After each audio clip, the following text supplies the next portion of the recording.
Hello, everyone. I don't feel like being on camera, so you get voiceover.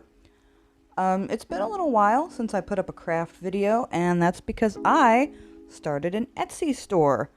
And it turned out to be a lot more effort than I was expecting.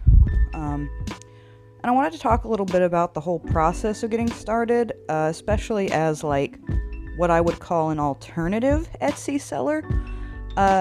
Anyway, this isn't going to be edited very much.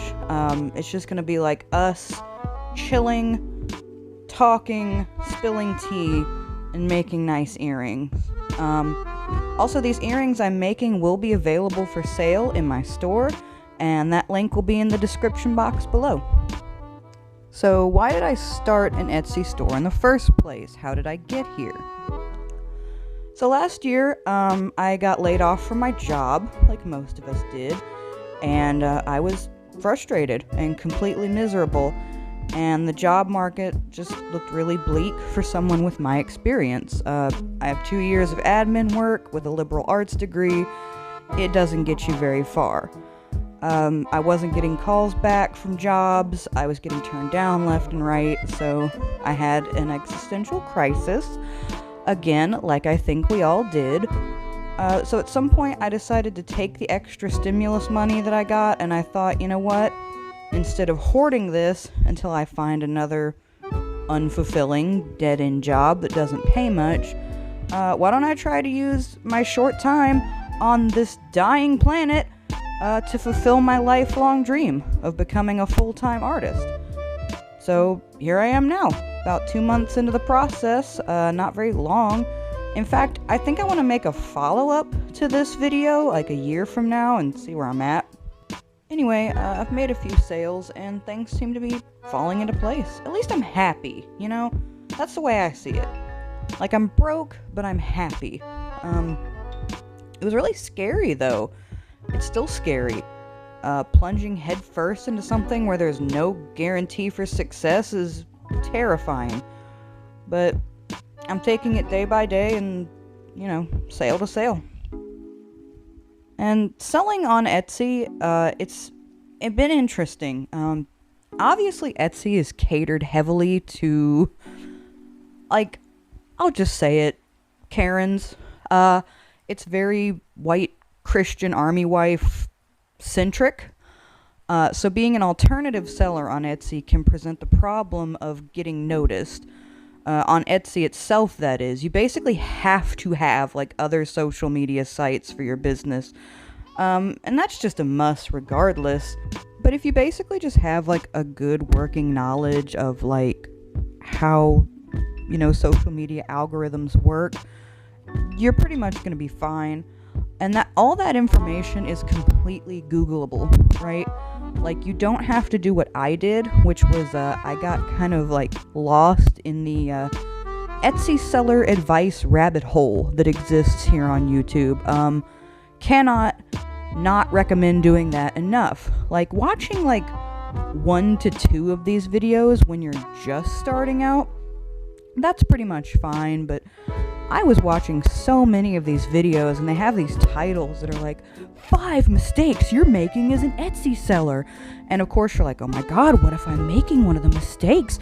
What if I'm making all of them? I gotta click this video. And then it's just the same, like, canned advice that they all have, right? Like, have you heard of Pinterest? Do you know what SEO is? Like, yeah, if you have a basic knowledge of any of this stuff, like, you're doing okay. Like, it's all Googleable. I also love it when these people have, like, an ebook they want you to buy. It's like, no, guys, you gotta get my ebook. It has all the keys to becoming a millionaire by selling Live, Laugh, Love tote bags on Etsy. Like, guys, giant mega corporations spend millions of dollars a year trying to figure out viral marketing. Like, if they can't get it right, I don't think Shannon from Utah has it all figured out either. So, like, obviously don't waste money on Shannon's ebook. But I'm not trying to be a downer, In fact, I'm telling you to take it easy. You're probably doing the right thing already. Like, these videos, they don't mention a lot of things either. Like, they'll tell you about very basic online marketing, but they don't mention anything about marketing yourself offline, which that's really important too. Good offline marketing tip, get some business cards, babe. When I go out shopping for supplies, cashiers and other customers, they'll ask what I'm making, or if I'm wearing my jewelry, they'll ask like where I got it, and then I can just whip out a business card and be like, oh, I got it here. I make jewelry. Here's my store. And then like around your town, I can guarantee you that there are coffee shops, bookstores, antique stores. My local library has like a community pin board where you can like pin up your little business cards. Also, I don't know how these people miss these, but craft fairs, expos, trade shows, people spend so much money at these things. They spend like crazy. Like on Etsy, you have some stuff that's been sitting in your favorites list forever because, you sit there, you look at it, you think, it's cute, but the shipping's a little much, and, I don't really need it, so you put it on your favorites, and it sits there for years and years and years, right? But, at these craft fairs and stuff, like, people save up money, just to spend at these events. And, like, I know the entry fees can be a little bit steep, but, like, I can imagine you can make, like, triple your money back from some of these things, Because people at these events aren't sitting there thinking about it for 20 minutes before they buy an item. Your item. I mean, clearly I don't have, like, all the advice either, but, I just wouldn't worry about it too much. Especially not when you have somebody who's trying to tell you that you can, make a small business work overnight. Especially an online retailer when, there's so many out there that establishing yourself can take up to, like, a year. But you'll get there. Don't worry. And I'm talking to myself here just as much as I'm talking to anybody else, because, transparency with small businesses online, especially within the Etsy verse, to me is always really refreshing. The thing about, I guess, the culture of Etsy is that it's this toxic waste dump of like toxic positivity. There's this whole idea, we love the story of like starting from the ground up, pulling yourself up by your bootstraps, and hustling hard and getting your bag, and etc., etc. But I think it's all kind of a facade, like a sales tactic. They don't really tell you how much help that they had in the beginning, because everybody needs help, especially in the beginning. And what I vehemently dislike about that toxic positive, narrative around like building small businesses is that like you need people in your corner, and you shouldn't be ashamed of that, because it really does take a village, and I'm really lucky and really grateful for the people that I've had who have believed in, my little vision for this store. Like, I'm not ashamed to admit at all that I have had a lot of help, and that help will never, ever, ever go unappreciated. But yeah, it's gonna be slow in the beginning. Don't get too discouraged if you're not hustling as hard as the, Etsy moms on YouTube told you that you could. Tell you what, my financial health might be in the toilet right now, but my mental health, honestly, has never been better. Like, I have worked in some of the most ungodly, toxic work environments. I keep saying that word, I'm sorry. I know we've just said it ad nauseum to where it doesn't even mean anything anymore, but, yeah, I've worked retail, I did food service, I've done factory work, construction, all miserable work experiences that I don't know if I'd do them again, no matter how much money they were offering.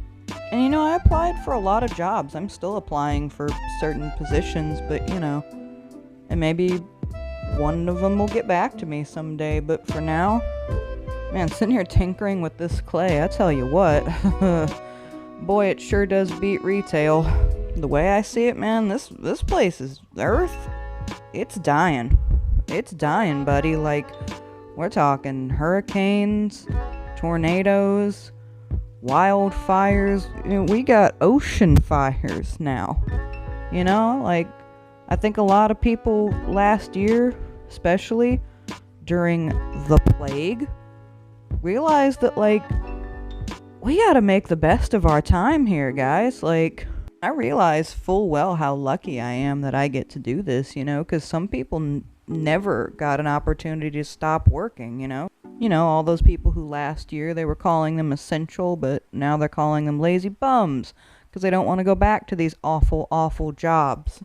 But yeah, with me starting my store, like, the job I used to have, like, I'm not making that much less. Like, in fact, like, they offered for me to come back, but I was making like $40 every 2 weeks, which, like, I'm honestly not sure if that's legal, I did the math, and it's well below the poverty line for a family of 2, but I guess luckily I was just one person.